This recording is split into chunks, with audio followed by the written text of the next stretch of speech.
राजा कभी भी नहीं चाहता था दानियल को शेरों की मान में डालना। तो वो क्या कहता है, जिसकी तू उपासना करता है वही तुझे क्या करे, ऐसे बचाए। तो हम देखते हैं कि किस प्रकार दानियल को परमेश्वर ने क्या किया, ऐसे ऊंचा किया। क्योंकि दानियल ने, अगर हम पीछे पढ़ेंगे तो दानियल ने राजा के 2 बार राजा के सपनों का, एक बार तो नबूकदनेस्सर राजा और फिर उसके बेटे के ऐसे सपने का क्या बताया, ऐसे अर्थ बताया। तो इसलिए राजा ने क्या सोचा कि इसको दानियल को क्या किया जाए, पूरे राज्य के ऊपर ऐसे ठहरा दिया जाए। जब उनको पता लगा, उसके साथियों को पता चला कि दानियल के बारे में राजा क्या सोचता है कि इसको पूरे राज्य के ऊपर ठहरा दे, तो वो क्या देखने लगे, दानियल के काम में ऐसे दोष ढूंढने लगे, है ना। तो लिखा, परंतु वह विश्वास योग्य था और उसके काम में कोई भूल या दोष ना निकला और वे ऐसा कोई अपराध या दोष ना पा सके।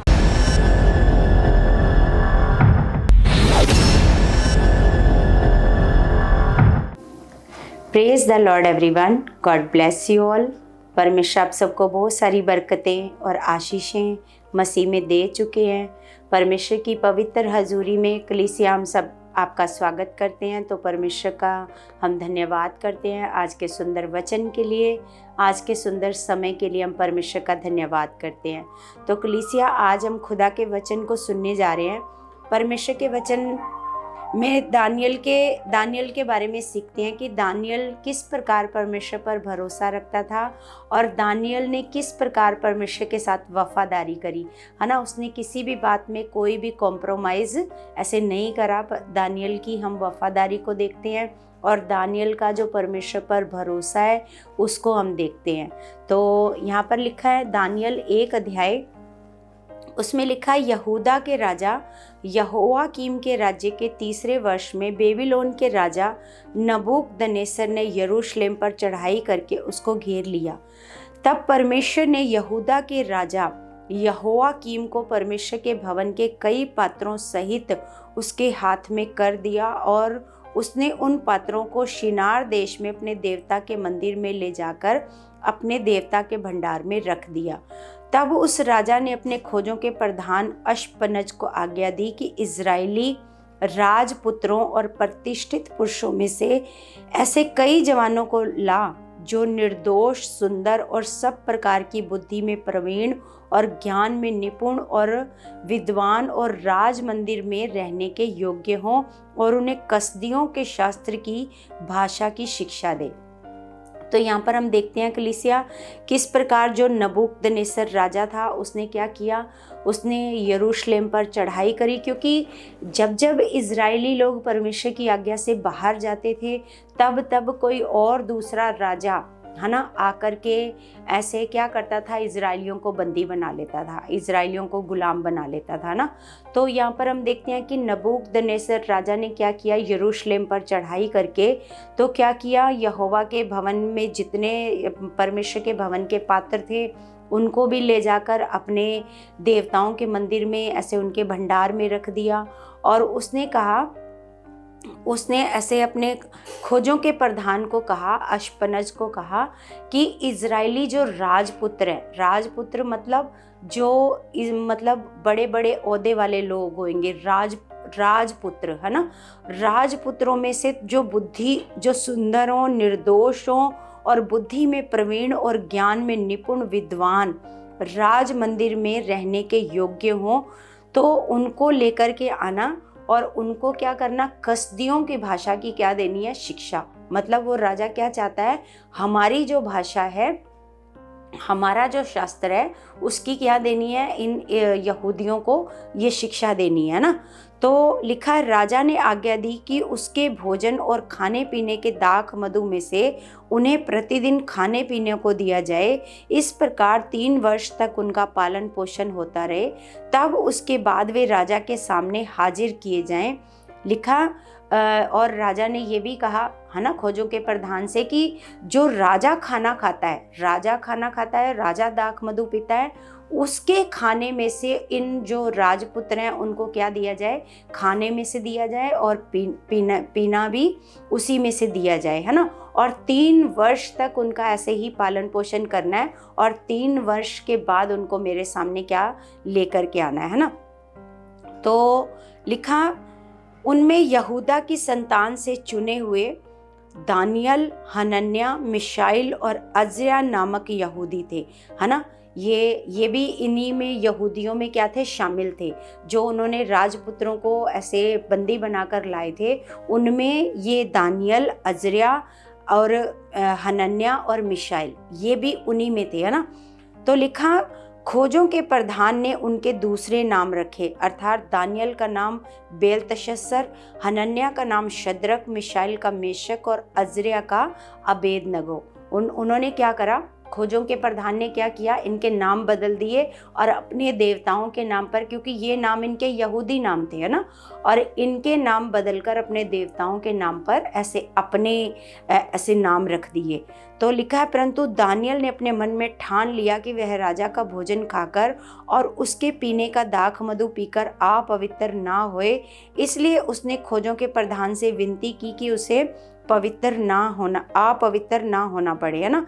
तो जब दानियल को ये पता चला कि हमें राजा का भोजन खाना पड़ेगा, राजा का दाख मधु पीना पड़ेगा, क्योंकि उसको पता है ये तो उनके देवताओं के आगे रखा हुआ ये भोजन होएगा, तो मैं इसको खाकर मैंने क्या करना है, मैंने अपवित्र ऐसे नहीं होना, है ना। तो लिखा है परमेश्वर ने उसने खोजों के प्रधान से क्या करी, ऐसे विनती करी। तो लिखा परमेश्वर ने खोजों के प्रधान के मन में दानियल के प्रति कृपा और दया भर दी, है ना। आपको पता है परमेश्वर से जब हम प्रार्थना करके कोई भी काम करते हैं तो परमेश्वर क्या करता है, उस काम को पूरा करते हैं ना। तो जब दानियल ने बहुत ऐसे परमेश्वर से प्रार्थना करी होगी, तो फिर जाकर उसने खोजों के प्रधान से क्या की होगी, विनती करी होगी। तो फिर परमेश्वर ने क्या किया, खोजों का जो प्रधान था अश्पनज, उसके मन में दानियल के प्रति क्या डाल दी, दया और कृपा। लिखा खोजों के प्रधान ने दानियल से कहा, मैं अपने स्वामी राजा से डरता हूँ, क्योंकि तुम्हारा खाना पीना उसी ने ठहराया है। कहीं ऐसा ना हो कि वह तेरा मुंह तेरे संग के जवानों से उतरा हुआ और उदास देखे और तुम मेरा सिर राजा के सामने जोखिम में डालो, है ना। लेकिन वो क्या कहता मैं अपने राजा से क्या करता हूँ, बहुत डरता हूँ, और ऐसा ना हो कि वो अगर तुम्हें अच्छा खाना नहीं मिला तो अगर तुम्हारा मुंह उतरा हुआ देखा तो वो मेरा क्या करेगा, सिर जोखिम में ऐसे डाल देगा, है ना। तो लिखा तब दानियल ने उस मुखिए से, जिसको खोजों के प्रधान ने दानियल, हनन्या, मिशाइल और अज़रिया के ऊपर देखभाल करने के लिए नियुक्त किया था, कहा, मैं तुमसे विनती करता हूँ कि अपने दासों को 10 दिन तक जांच, हमारे खाने के लिए साग पात और पीने के लिए पानी ही दिया जाए। दानियल कहता है फिर तू ऐसे कर, 10 दिन तक क्या कर, हमें ये वाला खाना दे जो हम कह रहे हैं, साग पात और पानी, है ना। हमें राजा का दाख मधु और ये नहीं चाहिए खाना, हमें क्या कर, साग पात दे और पानी दे, और 10 दिन तक क्या कर, हमें जांच, है ना। तो आगे लिखा 10 दिन के बाद हमारे मुंह को जवान राजा का भोजन खाते हैं, उनके मुंह को देख और जैसा तुझे देख पड़े उसी के अनुसार अपने दासों के साथ व्यवहार करना। क्योंकि दानियल को तो भरोसा है अपने परमेश्वर के ऊपर कि परमेश्वर ऐसा कभी नहीं होने देंगे, है ना। तो जब दानियल ने ऐसा कहा कि तू उन बच्चों को जो दूसरे यहूदी जिनको बंदी बनाकर लाए हैं, तो उनको जो राजा का खाना दे और हमें ये वाला खाना दे, फिर 10 दिन के बाद जांचना, अगर हमारे मुंह उतरे हुए देखेंगे तो फिर जैसा तेरे को अच्छा लगेगा तूने वैसा करना, है ना। लिखा उनकी ये विनती उसने मान ली और 10 दिन तक उनको जांचता रहा। 10 दिन के बाद उनके मुंह राजा के भोजन खाने वाले सब जवानों से अधिक अच्छे और चिकने दिखाई पड़े। तब वह मुखिया उनका भोजन और उनके पीने के लिए ठहराया हुआ दाख मधु दोनों छुड़ाकर उनको साग पात ऐसे देने लगा। परमेश्वर ने उन चारों जवानों को सब शास्त्रों और सब प्रकार की विद्याओं में बुद्धिमानी और प्रवीणता दी, और दानियल सब प्रकार के दर्शन और स्वप्न के अर्थ का ज्ञानी हो गया। जब वो परमेश्वर की आज्ञा में चलते रहे, परमेश्वर का भय उनके अंदर था, उन्होंने परमेश्वर के साथ वफादारी करी, उन्होंने खाने पीने का कोई लालच नहीं किया कि हमें तो राजा का अच्छा खाना मिल रहा है, उन्होंने कोई लालच नहीं किया, उन्होंने परमेश्वर की बात को माना, परमेश्वर के वचन को माना। तो परमेश्वर ने क्या किया, उनको सब प्रकार के शास्त्रों और विद्याओं में क्या किया, बुद्धिमानी और प्रवीणता दी। और दानियल को क्या परमेश्वर ने वरदान दिया, सपनों का अर्थ बताने का परमेश्वर ने क्या दिया, ऐसे वरदान दिया, है ना। लिखा, तब जितने दिन के बाद नबूकदनेस्सर राजा ने जवानों को भीतर ले आने की आज्ञा दी थी, उतने दिनों के बीतने पर खोजों का प्रधान उन्हें उसके सामने ले गया। राजा उनसे बातचीत करने लगा और दानियल, हनन्याह, मिशाएल और अजर्याह के तुल्य उन सब में से कोई ना ठहरा, इसलिए वे राजा के सम्मुख हाजिर रहने लगे। हम देखते हैं कि बाकी जो यहूदी बच्चे जो राजपुत्रों में से बंदी बनाकर लाए गए थे, ये उन सब से क्या हो गए, सबसे ज़्यादा बुद्धिमान हो गए और सारी बात को ऐसे बताने लगे। लिखा, बुद्धि और हर प्रकार की समझ के विषय में जो कुछ राजा उनसे पूछता था, उसमें वे राज्य भर के सब ज्योतिषियों और तंत्रियों में 10 गुणे निपुण ठहरते थे। और दानियल कुशरू राजा के पहले वर्ष तक ऐसे बना रहा। तो हम देखते हैं कि किस प्रकार परमेश्वर ने दानियल को क्या किया, दानियल और उसके साथियों को जो परमेश्वर के साथ क्या थे, ऐसे वफादार थे, तो परमेश्वर ने उनको क्या किया, ऐसे ऊंचा किया। तो सच में कलीसिया जो परमेश्वर के साथ पूरी वफादारी से परमेश्वर के साथ चलते हैं, है ना, तो परमेश्वर उनको क्या करते हैं, हर प्रकार की बुद्धि में प्रवीण करते हैं, समझ देते हैं, उनको ज्ञान देते हैं। परमेश्वर उनको बढ़ाते हैं, उनकी इज्जत को परमेश्वर बढ़ाते हैं, उनके ओहदे को परमेश्वर बढ़ाते हैं। तो आगे हम देखते हैं कलीसिया कि किस प्रकार दानियल राजा के सपनों का क्या बताया। राजा को जब सपने आए तो राजा के सपनों का क्या बताया, दानियल ने ऐसे अर्थ बताया, है ना। तो फिर दानियल को परमेश्वर ने क्या किया, राजा ने क्या किया, ऐसे ऊंचे ओहदे पर परमेश्वर राजा ने क्या किया, उसको ठहराया। तो हम देखते हैं कलीसिया 6 अध्याय, दानियल 6 अध्याय। दारा को ये अच्छा लगा कि अपने राज्य के ऊपर 120 ऐसे अधिपति ठहराए जो पूरे राज्य में अधिकार रखे, और उनके ऊपर उसने 3 अध्यक्ष, जिनमें से दानियल एक था, इसलिए ठहराए कि वे उन अधिपतियों से लेखा लिया करें। तो हम देखते हैं कलीसिया कैसे परमेश्वर ने दानियल को क्या किया, ऊंचा किया, है ना। मतलब जो 120 अधिपति ठहराए थे, उनके ऊपर दानियल को जो 3 ठहराए थे, उनमें से एक दानियल था, है ना। तो हम देखते हैं कि किस प्रकार दानियल को परमेश्वर ने क्या किया, ऐसे ऊंचा किया। क्योंकि दानियल ने, अगर हम पीछे पढ़ेंगे तो दानियल ने राजा के 2 बार राजा के सपनों का, एक बार तो नबूकदनेस्सर राजा और फिर उसके बेटे के ऐसे सपने का क्या बताया, ऐसे अर्थ बताया, है ना। तो हम देखते हैं, तो लिखा है और उनके ऊपर उसने 3 अध्यक्ष, जिनमें से दानियल एक था, इसलिए ठहराए कि वे उन अधिपतियों से लेखा लिया करें और इस रीति राजा की कुछ हानि ना होने पाए। जब ये देखा गया कि दानियल में उत्तम आत्मा रहती है, तब उसको उन अध्यक्षों और अधिपतियों से अधिक प्रतिष्ठा मिली, वरन राजा ये भी सोचता था कि उसको सारे राज्य के ऊपर ठहराए। तो हम देखते हैं कि राजा ने भी देखा, क्योंकि उत्तम आत्मा मतलब वो वफादार था। राजा के साथ भी अपने पूरे काम में वो कभी आलस नहीं करता था, और राजा के हर एक काम में क्या था, वो ऐसे वफादार था, है ना। और उत्तम आत्मा उसमें, क्योंकि परमेश्वर का आत्मा उसमें क्या करता था, काम करता था, है ना। तो इसलिए राजा ने क्या सोचा कि इसको, दानियल को क्या किया जाए, पूरे राज्य के ऊपर ऐसे ठहरा दिया जाए, है ना। तो आगे लिखा, तब अध्यक्ष और अधिपति राज कार्य के विषय में दानियल के विरुद्ध दोष ढूंढने लगे। जब उनको पता लगा, उसके साथियों को पता चला कि दानियल के बारे में राजा क्या सोचता है कि इसको पूरे राज्य के ऊपर ठहरा दे, तो वो क्या देखने लगे, दानियल के काम में ऐसे दोष ढूंढने लगे, है ना। तो लिखा, परंतु वह विश्वास योग्य था और उसके काम में कोई भूल या दोष ना निकला, और वे ऐसा कोई अपराध या दोष ना पा सके। तब वे लोग कहने लगे, हम उस दानियल के परमेश्वर की व्यवस्था को छोड़ और किसी विषय में उसके विरुद्ध कोई दोष ना पा सकेंगे। अब वो ये कह रहे हैं कि हम उसके काम में तो कोई ऐसा कुछ भी नहीं ऐसे देख पा रहे हैं कि उसमें कोई दोष मिले, तो हम क्या कर सकते हैं, जो परमेश्वर की जो व्यवस्था ये पूरी करता है उसमें हम देख सकते हैं, है ना, दोष जरूर ऐसे पा सकेंगे, है ना।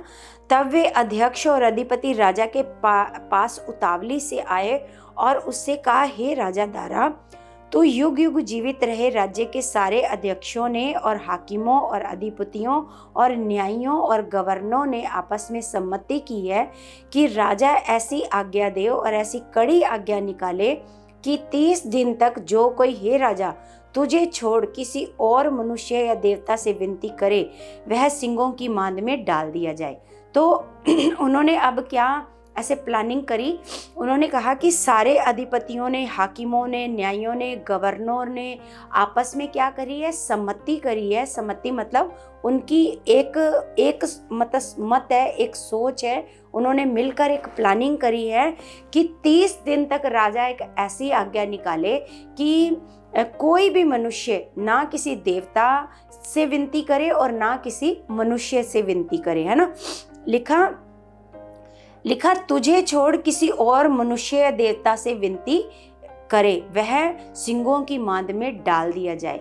वो ये कह रहे हैं कि राजा 30 दिन तक कोई भी विनती करे वो तुझी से करे, ना वो किसी देवता से करे और ना किसी मनुष्य से करे। अगर कोई ऐसा करे तो वो सिंगों की मांद में ऐसे डाल दिया जाए, है ना। लिखा इसलिए अब हे राजा ऐसी आज्ञा दे और इस पत्र पर हस्ताक्षर कर, जिससे ये बात मादियों और फारसियों की अटल व्यवस्था के अनुसार बदली ना जा सके। अब वो उससे क्या करवा रहे हैं, हस्ताक्षर करवा रहे हैं, है ना। एक पत्र के ऊपर क्या करवा रहे हैं, हस्ताक्षर। तब राजा दारा ने उस आज्ञा पत्र पर हस्ताक्षर कर दिया। जब दानियल को मालूम हुआ कि उस पत्र पर हस्ताक्षर किया गया है, तब वह अपने घर में गया और जिसकी उपरोठी कोठरी की खिड़कियां यरूशलेम की ओर खुली रहती हैं और अपनी रीति के अनुसार जैसा वह दिन में 3 बार अपने परमेश्वर के सामने घुटने टेककर प्रार्थना और धन्यवाद करता था, वैसा ही वह तब भी करता रहा। जब दानियल को जब ये मालूम भी हो गया कि राजा ने ये आज्ञा के ऊपर क्या कर दिया है, ऐसे हस्ताक्षर कर दिया है, लेकिन वो फिर भी डरा नहीं, वो फिर भी घबराया नहीं, है ना। वो जैसे पहले परमेश्वर से ऐसे प्रार्थना करता था घुटने टेक करके, दिन में 3 बार वो परमेश्वर के आगे जाता था, वो उसी प्रकार पर प्रार्थना करता रहा, उसी प्रकार परमेश्वर के आगे घुटने टेकता रहा। तो लिखा तब उन पुरुषों ने उतावली में आकर दानियल को अपने परमेश्वर के सामने विनती करते और गिड़गिड़ाते हुए पाया। अतः वे राजा के पास जाकर उसकी राज आज्ञा के विषय में उससे कहने लगे, हे राजा, क्या तूने ऐसे आज्ञा पत्र पर हस्ताक्षर नहीं किया कि 30 दिन तक जो कोई तुझे छोड़ किसी मनुष्य या देवता से विनती करेगा, वह सिंगों की मांद में डाल दिया जाएगा। राजा ने उत्तर दिया, हाँ, मादियों और फारसियों की अटल व्यवस्था के अनुसार ये बात स्थिर है। तब उन्होंने राजा से कहा, यहूदी बंदियों में से जो दानियल है, उसने हे राजा ना तो तेरी ओर कुछ ध्यान दिया और ना तेरे हस्ताक्षर किए हुए आज्ञा पत्र की ओर। वह दिन में 3 बार विनती किया करता है। तो उन्होंने कहा कि उन्होंने दानियल के बारे में ऐसे चुगली लगाई कि जो दानियल है वो उसने ना तो तेरी आज्ञा पर ऐसे ध्यान दिया है और लिखा है वो क्या करता है, दिन में ऐसे 3 बार परमेश्वर के आगे विनती करता है ना। लिखा ये बात सुनकर राजा बहुत उदास हुआ और दानियल को बचाने के उपाय सोचने लगा। तो ये बात जब राजा को पता चली, क्योंकि राजा तो दानियल से बहुत प्रेम करता है और राजा को पता है कि दानियल उसके साथ कितना वफादार है ना, तो वो क्या करने लगा, उसको बचाने के ऐसे उपाय सोचने लगा।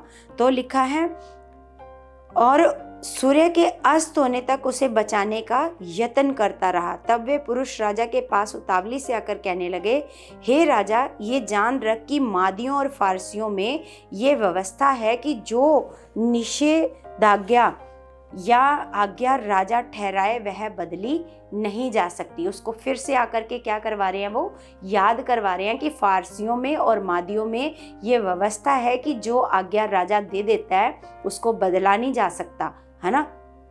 तब राजा ने आज्ञा दी और दानियल लाकर सिंगों की मांद में डाल दिया गया। उस समय राजा ने दानियल से कहा, तेरा परमेश्वर जिसकी तू नित्य उपासना करता है वही तुझे बचाए, है ना। तो राजा क्या कहता है, क्योंकि राजा कभी भी नहीं चाहता था दानियल को शेरों की मांद में डालना, तो वो क्या कहता है, जिसकी तू उपासना करता है वही तुझे क्या करे, ऐसे बचाए, है ना। तब एक पत्थर लाकर उस गड्ढे के मुंह पर रखा गया और राजा ने उस पर अपनी अंगूठी से और अपने प्रधानों की अंगूठियों से मोहर लगा दी कि दानियल के विषय में कुछ बदलने ना पाए। तब राजा अपने महल में चला गया और उस रात को बिना भोजन पड़ा रहा। उसके पास सुख विलास की कोई वस्तु नहीं पहुंचाई गई और उसे नींद भी नहीं आई। भोर को पो फटते ही राजा उठा और सिंगों के गड्ढे की ओर फुर्ती से चला गया। जब राजा गड्ढे के निकट आया तब शोक भरी वाणी से चिल्लाने लगा और दानियल से कहा, हे दानियल, हे जीवते परमेश्वर के दास, क्या तेरा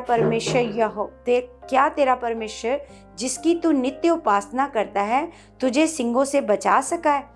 तो वो ऐसे सुबह जब रात को वो उसको अच्छा नहीं लगा, उसने कुछ भी खाया पिया नहीं, है ना, तो कोई ऐसे भोज विलास की वस्तु भी उसके पास नहीं पहुंचाएगी। लेकिन सुबह उठते ही वो ऐसे दानियल के पास, सिंगों की मान के पास आता है और वो क्या पूछता है, हे दानियल, हे जीवते परमेश्वर के दास, क्या तेरा परमेश्वर जिसकी तू नित्य उपासना करता है तुझे सिंगों के मान से बचा सका है? तब दानियल ने राजा से कहा, हे राजा, तो युग युग जीवित रहे। मेरे परमेश्वर ने अपना दूत भेजकर सिंगों के मुंह को ऐसा बंद कर रखा कि उन्होंने मेरी कुछ भी हानि नहीं की, है ना। तो दानियल आगे से बताता है कि मेरे परमेश्वर ने, जिसकी मैं उपासना करता हूँ, उसने अपने दूत को भेजकर मेरी क्या की है, मेरी रक्षा की है। और लिखा है, मेरी कुछ भी हानि नहीं की। इसका कारण ये है कि मैं उसके सामने निर्दोष पाया गया। और हे राजा, तेरे सम्मुख भी मैंने कोई भूल ऐसे नहीं की है ना। वो क्या कहता है, दानियल कहता है कि परमेश्वर के सामने भी मैं निर्दोष पाया गया हूँ और मैंने तेरे सामने भी कोई भूल ऐसे नहीं की है ना। तब राजा ने बहुत आनंदित होकर दानियल को गड्ढे में से निकालने की आज्ञा दी। अतः दानियल गड्ढे में से निकाला गया और उस पर कोई हानि का कोई चिन्ह ना पाया गया, क्योंकि वह अपने परमेश्वर पर विश्वास रखता था। हम देखते हैं कलीसिया किस प्रकार परमेश्वर ने क्या किया, परमेश्वर ने दानियल को बचाया। और लिखा है उसकी बॉडी के ऊपर, है ना, उसके शरीर के ऊपर हानि का कोई भी चिन्ह, यानी कि कोई एक छोटी सी भी खरोच उन सिंगों ने उसके शरीर पर नहीं लगाई, है ना। क्यों? क्योंकि वो परमेश्वर पर क्या करता था, ऐसे विश्वास करता था। उसने, जब राजा ने ये आज्ञा निकाली तो उसने मृत्यु का भी कोई डर नहीं माना कि मुझे मरना पड़ेगा, सिंगों की मांद में जाना पड़ेगा। जिस तरह वो पहले परमेश्वर के आगे घुटने टेकता था, विनती करता था, उसी तरह वह करता रहा, क्योंकि उसको मौत का भी कोई डर नहीं था, उसको मौत भी डरा नहीं सकी, है ना। तो इस तरह हम देखते हैं कलीसिया किस प्रकार उसने परमेश्वर पर क्या किया, एक तो भरोसा किया और उसने वो जो खाना था, जो राजा की ओर से अपवित्र खाना था, उसको नहीं खाया, है ना। उसने खाने का लालच नहीं किया कि अच्छा खाना मिल रहा है। और उसने क्या की, परमेश्वर के साथ वफादारी। और दूसरा क्या किया, परमेश्वर पर भरोसा कि कुछ भी हो जाए मेरा परमेश्वर है मुझे बचाने वाला, वो मुझे बचाएगा, वो मुझे संभालेगा। और वो बिना डर के शेरों की मांद में ऐसे चला गया, क्योंकि वो परमेश्वर के सामने क्या था, ऐसे निर्दोष था, है ना। उसमें कोई भी दोष ऐसे नहीं था। तो आगे हम देखते हैं कि तब राजा ने आज्ञा दी कि जिन पुरुषों ने दानियल की चुगली खाई थी वे अपने अपने बाल बच्चों और स्त्रियों समेत लाकर सिंगों के गड्ढे में डाल दिए जाएं। और वे गड्ढे की पेंदी तक भी ना पहुंचे थे कि सिंगों ने उन पर झपट कर सब हड्डियों समेत उनको चबा डाला। तो हम देखते हैं किस प्रकार ये जिन्होंने चुगली करी थी, उनका पूरा परिवार, बच्चे, किस प्रकार शेरों ने उनको क्या कर दिया, ऐसे चबा दिया। लेकिन दानियल को वो एक खरोंच भी नहीं लगा सके। क्यों? क्योंकि दानियल का परमेश्वर, जिस पर वो विश्वास करता था, उसको बचाने के लिए आया था ना। तो आगे लिखा, तब राजा ने सारी पृथ्वी के रहने वाले देश देश और जाति जाति के सब लोगों और भिन्न भिन्न भाषा बोलने वालों के पास ये लिखा, तुम्हारा बहुत कुशल हो। मैं ये आज्ञा देता हूँ कि जहाँ जहाँ मेरे राज्य का अधिकार है वहाँ के लोग दानियल के परमेश्वर के सम्मुख कांपते और थर थराते रहें, क्योंकि जीवता और युगानुयुग तक रहने वाला परमेश्वर वही है। उसका राज्य अविनाशी और उसकी प्रभुता सदा स्थिर रहेगी।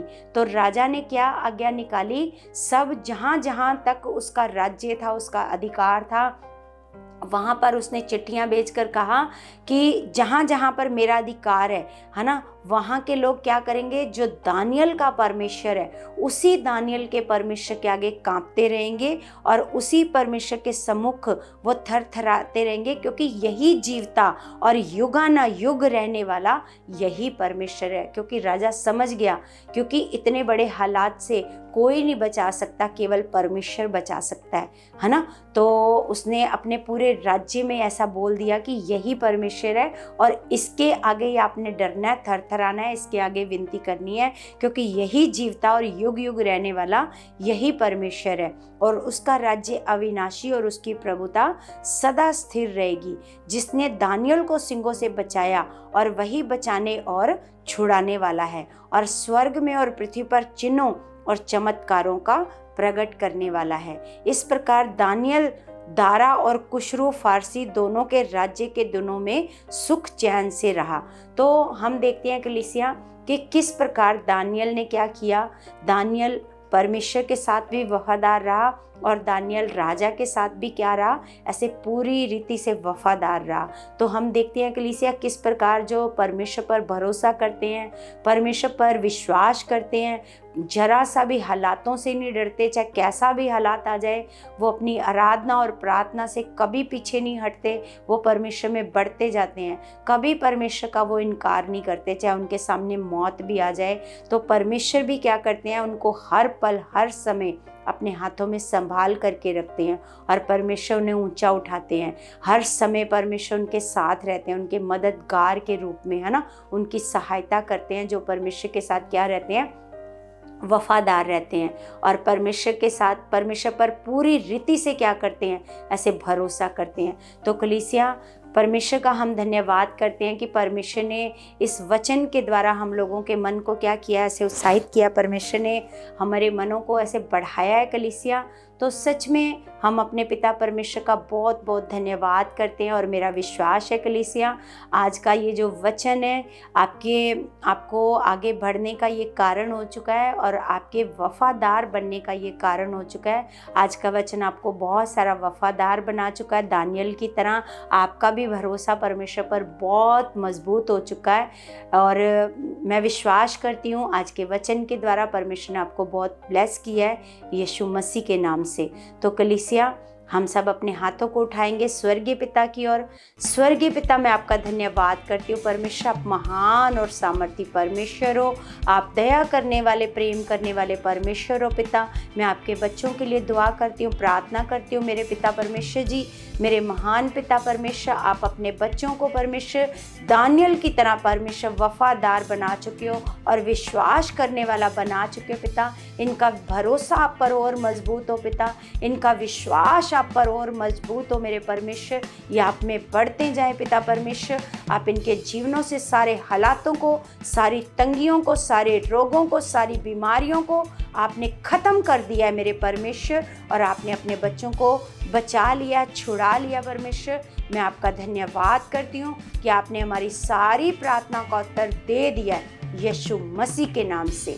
आमीन आमीन। सबको जय मसीह की, जय मसीह की।